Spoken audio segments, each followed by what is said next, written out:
ঈদ উপলক্ষে রাজধানী ছাড়তে শুরু করেছে নগরবাসী। এ বিষয়ে আরও বিস্তারিত জানাতে রাজধানীর বিমানবন্দর, রেলওয়ে স্টেশন এবং রাজধানীর সায়দাবাদ বাস টার্মিনাল থেকে যুক্ত হচ্ছেন আমাদের সহকর্মীরা। আমরা প্রথমেই যাব আমাদের সহকর্মী আরিফুল ইসলামের কাছে। তিনি আছেন রাজধানীর বিমানবন্দর রেলওয়ে স্টেশনে। আরিফুল ইসলাম, জানাবেন, সময় যত যাচ্ছে তত নিশ্চয়ই যাত্রী চাপও বাড়ছে এবং আমরাও দেখাচ্ছিলাম যে ট্রেনে খুব একটা শিডিউল বিপর্যয় নেই। এখন আপনি কি অবস্থা দেখছেন, ভিড় কেমন দেখছেন? তরুণী, পূর্বের সংবাদে কিন্তু বিকেলবেলা যেটা জানিয়েছিলাম যে রেলপথে যাত্রীদের যে চাপটা সেটা কিন্তু দেখা যায়নি, তবে এই সন্ধ্যার পর চাপটা কিছুটা হলেও বেড়েছে। আমার পেছনে যদি আমি দেখাতে চাই, পুরো এই বিমানবন্দর প্ল্যাটফর্ম জুড়ে যাত্রীদের চাপটা কিন্তু দেখার মতো। আর একটি বিষয় জানিয়ে রাখি যে বিনা টিকিটে কাউকে প্ল্যাটফর্মে প্রবেশ করতে দেওয়া হচ্ছে না।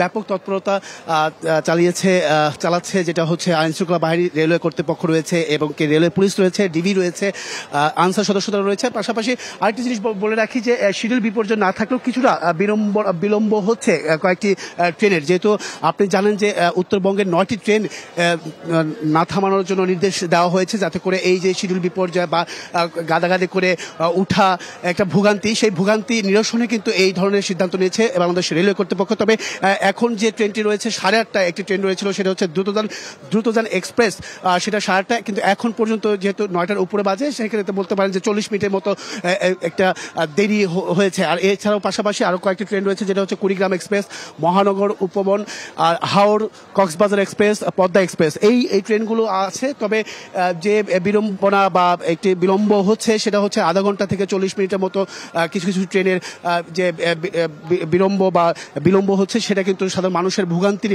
কথাটা আমরা জানতে পেরেছি তাদের মুখ থেকে।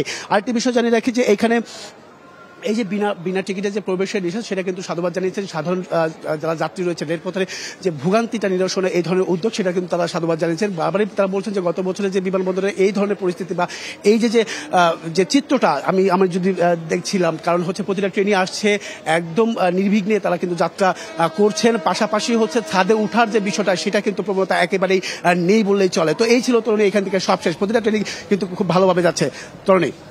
আরিফুল ইসলাম, ধন্যবাদ আপনাকে রেলপথের খবর জানানোর জন্য। এবার আমরা জানাবো সড়ক পথের খবর এবং এই মুহূর্তে রাজধানীর সায়দাবাদ বাস টার্মিনাল থেকে যুক্ত হচ্ছেন আমাদের সহকর্মী কামরুল হাসান।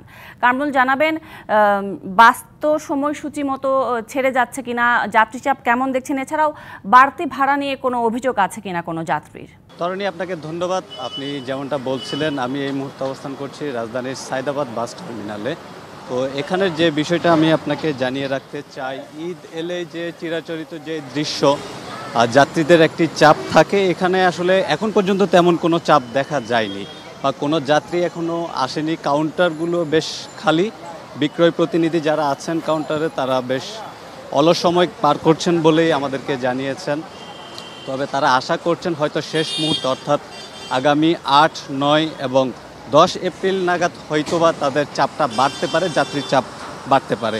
আপনাকে একটি বিষয় জানিয়ে রাখি, যাত্রী সংকট এতটাই তীব্র হয়েছে যে এখানকার বিক্রয় প্রতিনিধিরা আমাকে জানিয়েছেন যে একটি বাস পরিচালনা করতে গেলে গড়ে 25 থেকে 30 হাজার টাকা খরচ হয় একটি বাস পরিচালনা করতে। সেই টাকাটি তাদের উঠে আসবে কিনা তারা এটি নিয়েও সংশয় প্রকাশ করেছেন। আর আরেকটি বিষয় আপনাকে একটু জানিয়ে রাখি যে অতিরিক্ত ভাড়ার যে বিষয়টি বলছেন আপনি, আসলে এখানে এখন পর্যন্ত আমি এই ধরনের কোনো অভিযোগ পাইনি। তো সর্বশেষ এই ছিল আমার কাছে এখানকার সর্বশেষ। কামরুল হাসান, ধন্যবাদ আপনাকে যুক্ত হবার জন্য।